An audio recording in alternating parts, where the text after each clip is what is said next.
अगर ज्ञानेश जी, हमारे साथ अब आचार्य अरुण कृष्ण जी भी जुड़ गए हैं। आपको क्या लगता है आचार्य जी, कौन हट कर रहा है, योगी आदित्यनाथ सरकार या फिर अवमुक्तेश्वरानंद जी?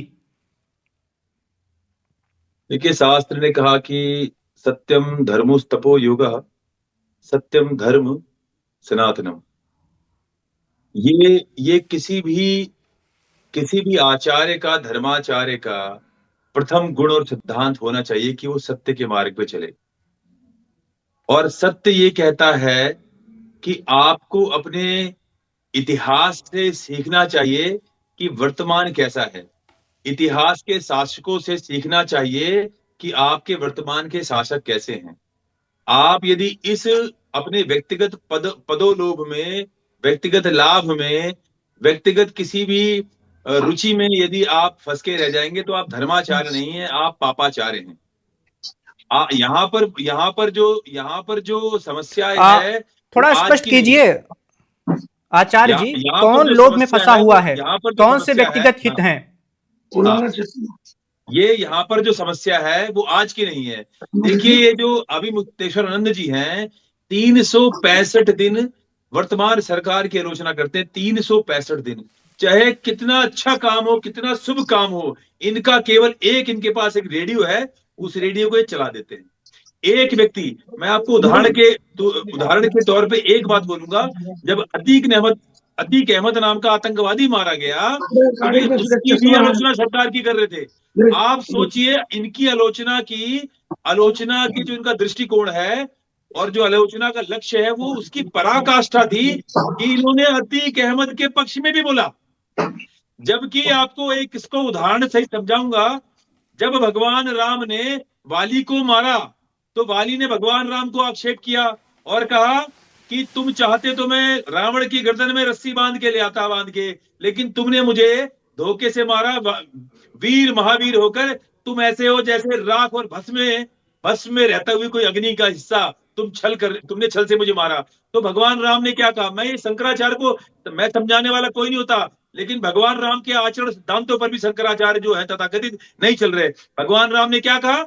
वाली को कहा, इक्षाकूड़ामयम भूमि। चलिए आचार्य जी, मान लिया कि अवमुक्तेश्वरानंद जी के राजनीतिक विचार भारतीय जनता पार्टी से अलग हैं, वो लगातार मुखर होकर सरकार की आलोचना करते आ रहे हैं, लेकिन क्या इन सब चीजों की वजह से जो उनके साथ हो रहा है प्रयागराज में, उसे सही ठहराया जा सकता है?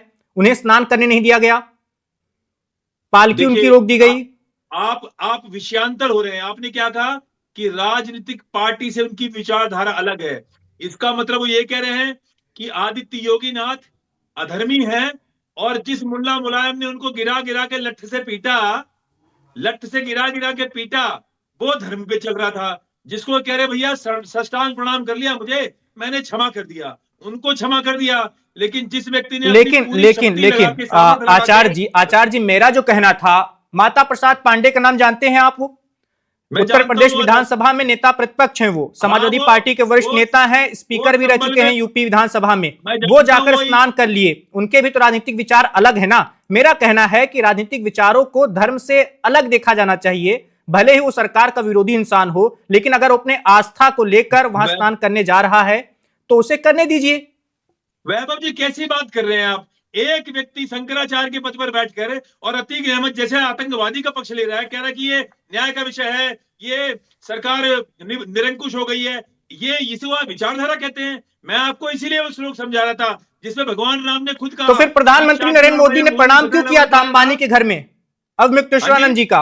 उनको क्या जी, क्या बोला आपने? प्रधानमंत्री नरेंद्र मोदी जी ने जाकर प्रणाम क्यों किया था मुकेश अंबानी के छोटे बेटे अनंत अंबानी की शादी में अवमुक्तेश्वरानंद जी को? अगर इसको कहते हैं शालीनता।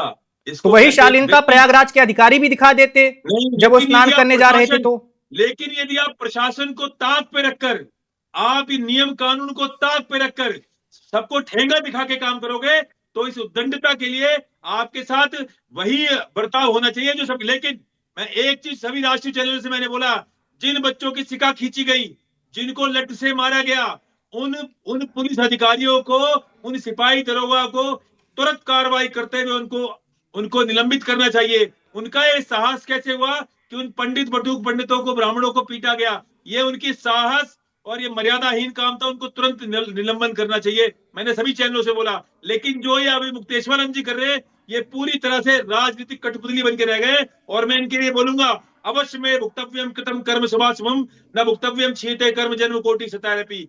जो कर्म आप करोगे 365 दिन, उसका आपको एक दिन किसी न किसी प्रकार से, किसी न किसी रूप में आपको उसका दंड मिलेगा। अभी जो इनके साथ हो रहा है छीछा लेदर, ये छीछा लेदर करने के जिम्मेदार उत्तरदायी स्वयं ये अभी मुक्तेश्वरानंद जी हैं। विवाद का हल कैसे निकलेगा?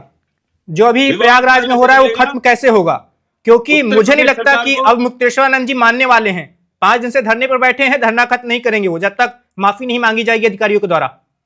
देखिए, क्षमा पृच्छते लोके, क्षमा जो शब्द होता है ना, ये क्षमा शब्द ही संसार में प्रशंसा पाता है। अगर उन्हें लगता भी है चलो गलत है, एक बात जरूर बोलूंगा मैं, उत्तर प्रदेश सरकार को त्वरित ये उन पुलिस वालों को निलंबित करके और उसकी चिट्ठी, उसकी सूचना पूरे राष्ट्र को देनी चाहिए कि देखो इन्होंने मारा, इन्होंने गलत व्यवहार किया इन पंडितों के साथ, हमने इनको निलंबित कर दिया गया है। ये भी अपने आप में बहुत पर्याप्त होगा ये समझाने के लिए कि आपके खिलाफ कोई दुर्व्यवहार हुआ तो हमने तुरंत कार्रवाई की। यदि ये नहीं करते, चलिए तो आचार्य जी आपके पास हम फिर से आएंगे।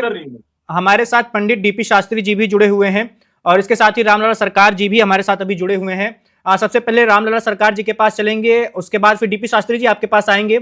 सरकार जी, जैसा कि आचार्य जी का कहना है कि शंकराचार्य और मुक्तेश्वरानंद जी तो अतीक अहमद का समर्थन करते हैं और भी वो बहुत सारे ऐसे बयान देते हैं जो मेल नहीं खाते बहुत सारे और धर्म गुरुओं से, संतों से, साधुओं से, तो क्या लगता है आपको, आप सहमत हैं? चलिए, रामलला सरकार जी अभी हमारा जुड़े नहीं हुए हैं। चलिए डीपी शास्त्री जी के पास चलते हैं। शास्त्री जी, इस पूरे मामले को लेकर आपका क्या कहना है? आपकी आवाज नहीं आ रही सर। पंडित जी, आपकी आवाज नहीं आ रही।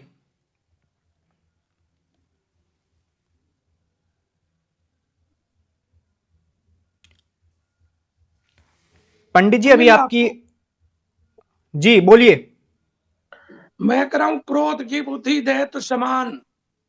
मानस में गोस्वामी लिखे कि क्रोध की बुद्धि जो होती है ना, वासुरी बुद्धि होती है, चाहे किसी के पास हो, देवता के पास हो, चाहे मानव के पास हो, या किसी व्यक्ति के पास हो।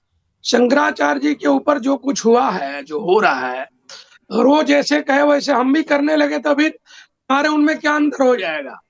बहुत सारा अंतर मिल जाएगा। तो इसीलिए माघ महीना स्नान जो चल रहा है, इसमें पालकी का स्नान नहीं है, हाथी घोड़ा से नहीं नहाना है, जाकर के स्वतः जाके स्नान करने का विधान है।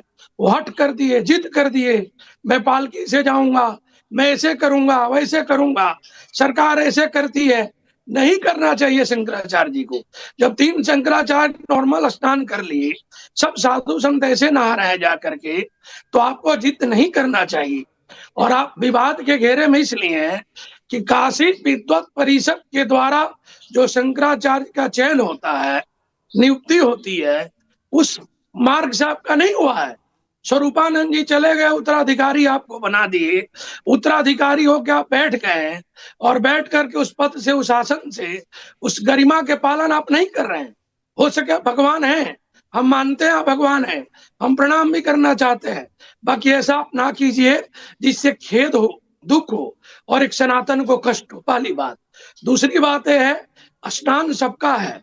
जब आदमी गृहस्थ छोड़ के वैराग्य में जाता है तो प्रयाग के लिए चला है, तो प्रयाग से वापस कहाँ जाएगा? उनको प्रयाग में ही रहना है। बल्कि हाँ, प्रशासन को, पुलिस को, शास्त्री जी, सरकार को इसमें संयम अपना दिखाना चाहिए। शास्त्री जी, मैं बातें तो कभी हो जाएगी, इस विवाद से सरकार से कभी बातें कर लेंगे, बल्कि इस समय नहीं शोभा देता। Subscribe to One India and never miss an update. Download the One India app now.